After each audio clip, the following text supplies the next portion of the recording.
Hi, I'm Mrs. Edwards, and today I'm going to introduce the definition of a derivative at a specific x value using a limit. The first question that we're going to answer is find the slope of the line tangent to f of x at x equals 1. There are many ways to ask the same question. You might be asked to find f prime of 1. Or perhaps, what is the derivative at 1? Yet another way to ask the same exact question, what is the instantaneous rate of change at x equals 1? We're going to use this formula today to answer this question. And I'm going to read it for you just so that you can read the notation. It says f prime of a equals the limit as h approaches 0 of f of a plus h minus f of a all over h. That's a mouthful. I would like to show you where this formula comes from before we actually use the formula. To build this formula, let's start by sketching in a curve. I'm going to call that f of x. Ultimately, what we want is the slope of the tangent at x equals a. If you remember in our last lesson, we found slope of secant lines to estimate the slope of the tangent. Well, this equation that we have here is based on the same thing. So we need to first set up the slope of a secant line. Let's name this coordinate. Here, if let's say that was 5, well then I would substitute 5 into the function and get out the y value. So generically that is a, and I substitute in a and I get out f of a. So a comma f of a represents this first coordinate here, and that's where we wanted the slope of the tangent line. To make a secant line, we want to pick a point on this curve kind of close to this point here. So let's scoot over just a little bit. I'm going to call that distance that we're scooching over h. Then the x coordinate right there is going to be a plus h. Again, let's just think about that with numbers. If a was 5 and I scooted over a distance of 1, this x value here would be 5 plus 1. Now that I know the x value here is a plus h, to find the coordinate, whatever is on the x-axis, you substitute into the function. So a plus h is going to be the x part of the coordinate. We substitute that into f of x and we get f of a plus h. The slope of this secant line, we'll use the formula y sub 2 minus y sub 1 over x sub 2 minus x sub 1, just the basic formula for slope.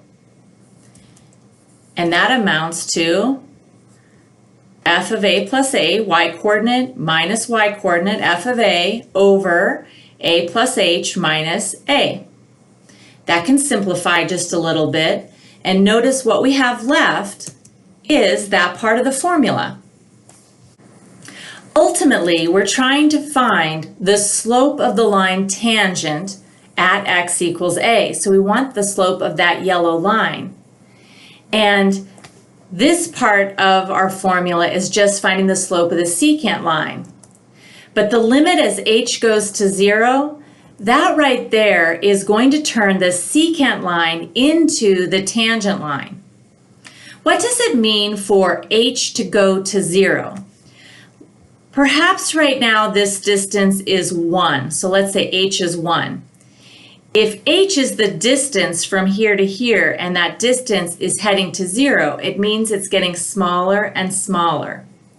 So if the distance right now is 1, then maybe we make that distance smaller and now h is only 0.5. If h is 0.5, h would be going to 0. Then let's make h 0.1. Then h could be 0.01. H is 0.001. That distance would be getting smaller and smaller, heading to 0. What's the effect of letting h go to 0? Well, what that's doing graphically is it's moving this green point closer and closer and closer to the blue one. And as we move this green dot closer to the blue one and draw in secant lines, well, then the slopes of those secant lines are still over estimates, but just barely over estimates as the green point is really, really close to the blue one.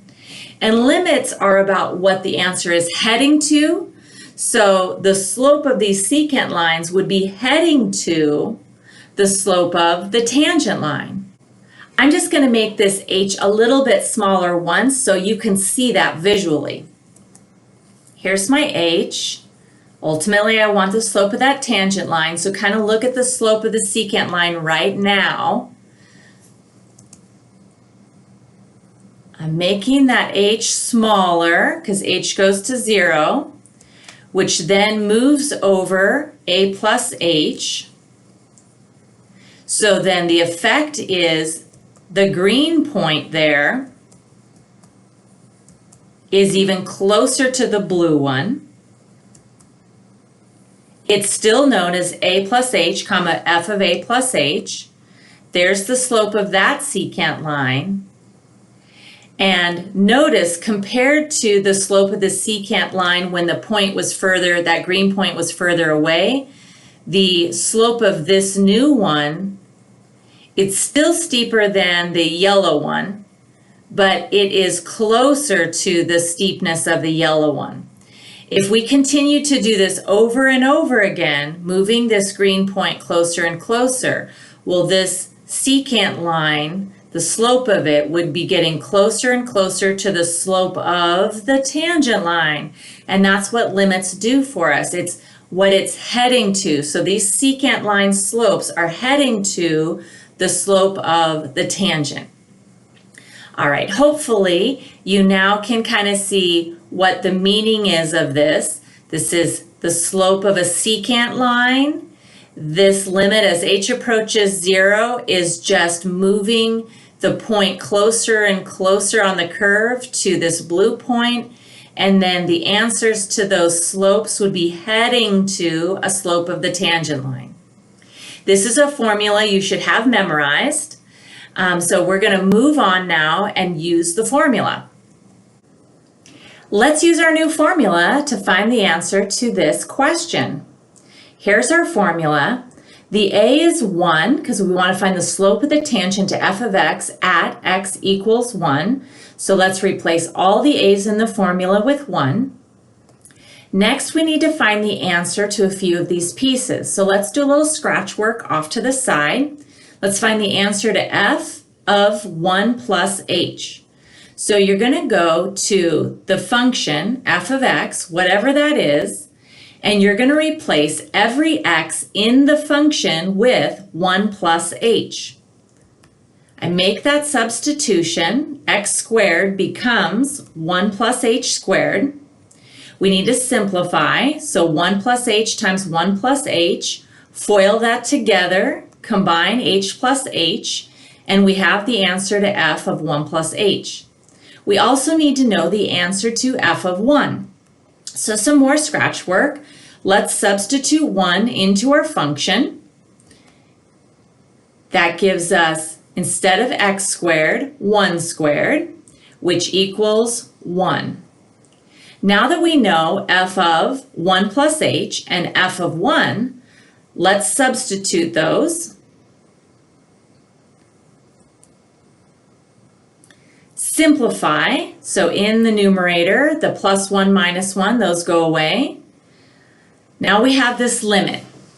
To find a limit, we have a process. Step 1 in finding a limit at an x value is you substitute that x value in.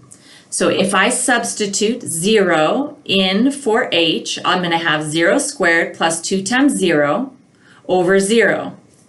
And that is 0 over 0, which is an indeterminate form.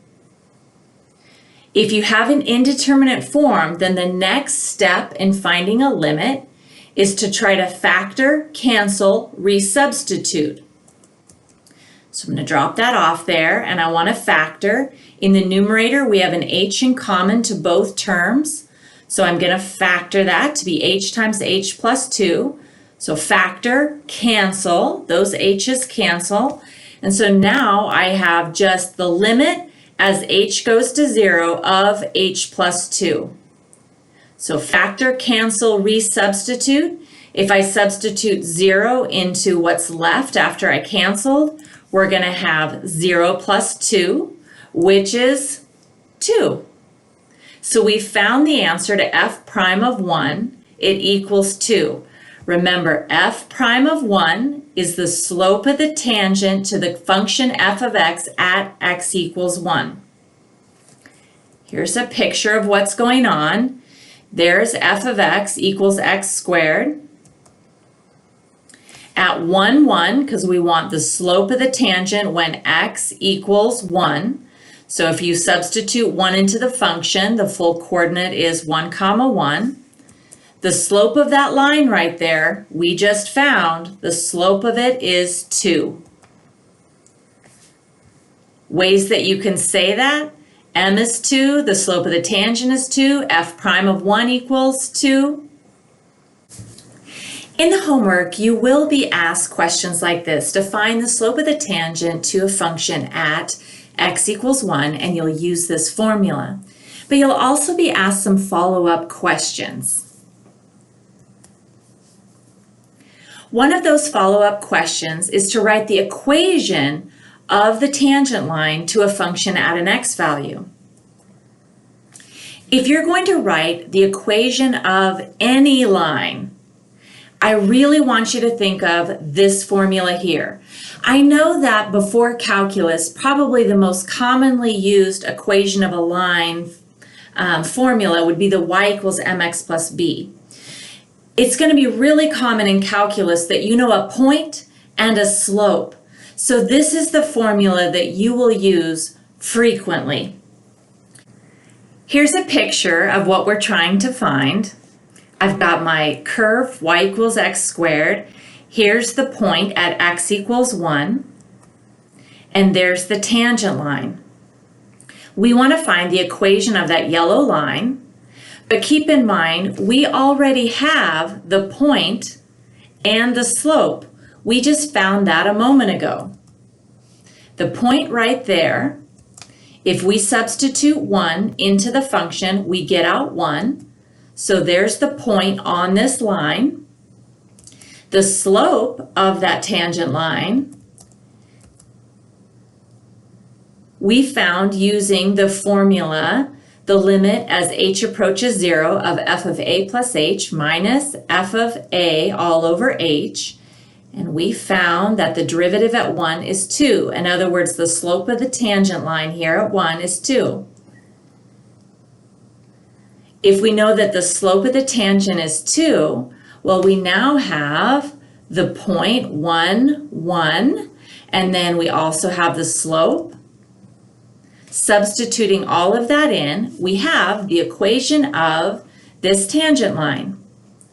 It's fine if you want to solve for y and rewrite the equation, but there's nothing that says that you have to rewrite it in slope-intercept form. It's just fine if you are asked to write the equation of the line to leave it in point-slope form. Unless the directions specifically say write the equation of the line in point-slope form. Here's another follow-up question with maybe a little bit of vocabulary. Write the equation of the normal line to f of x at x equals 1. A normal line, that just means perpendicular. So instead of being the tangent to the curve, we want to draw in the perpendicular at 1, 1. If the slope of the tangent was 2, then how do you find perpendicular slopes? Remember, the slope of a perpendicular line is the opposite reciprocal. So opposite means if it was positive, make it negative, or if it was negative, make it positive. So opposite Reciprocal means to flip it over. So if I currently have positive 2, that's like positive 2 over 1. So opposite makes it negative 2 over 1. Flip it over, negative 1/2. So the perpendicular slope is going to be negative 1/2. I went ahead and drew this in, and I want you to notice the slope is negative 1/2, rise negative 1, run 2. But in the picture, it doesn't quite look perpendicular. Now these two lines are perpendicular, and I'm going to talk about the distortion here in a second. But let's just stay focused on the fact that we want to write the equation of a normal line. So as soon as you want to write the equation of a line, you're thinking this. And we need a point and a slope. Well, this green line here contains that same point. So 1, 1. And we know the slope is negative 1/2. We make the substitution. And we now have the equation of the normal line to f of x at x equals 1. Once again, if you would like to just leave it exactly like that, y minus 1 equals negative 1/2 times x minus 1, you can do that if the directions simply said write the equation of the line. You can, because you're probably tempted after all these years of solving for y to write it in y equals mx plus b. If you want to, you can solve for y and it's the same thing. But unless the directions specifically say to write your answer in slope-intercept form, leaving it in point-slope form is just fine. The last little tidbit here I'm going to talk about is the distortion that you see, which is great for you to know on a calculator. Notice currently my window is set from negative 3 to 3 and from negative 2 to 6. I'm going to graph the exact same lines. So I'm going to graph y equals x squared, the parabola. I'm going to graph this tangent line at 1. I'm going to graph this normal line at 1, but I'm going to change my window settings. Changing the window settings is going to get rid of the distortion so that you can see that it actually is a 90-degree angle there. Notice in this graph, I graphed all three of the same things, but my window is now set from negative 15 to 15 and from negative 10 to 10. The calculator screens on the graphing calculators, they are wider than they are tall. So what that's doing, if you set up a square window, say negative 10 to 10, negative 10 to 10, there's more space since your calculators are wider for the negative 10 to 10. So it stretches things out and distorts the way they look. If you set up your window in a 2 to 3 ratio, then the distortion will be minimized. So notice that 15 versus 10. 10 is 2/3 of 15. So if I wanted to go with, let's say, negative 50 to 50, well then I might want to go negative 75 to 75, and that would eliminate the distortion. Really what's happening when you graph on a graphing calculator on a square window is a lot like playing with silly putty when I was a kid. You would take the comic strip, smash the silly putty onto the comic strip, and then peel it off, and the ink would be on the silly putty. And the fun of it, the excitement, was to pull it, to stretch it, and it distorted the picture. Good times. See you next time.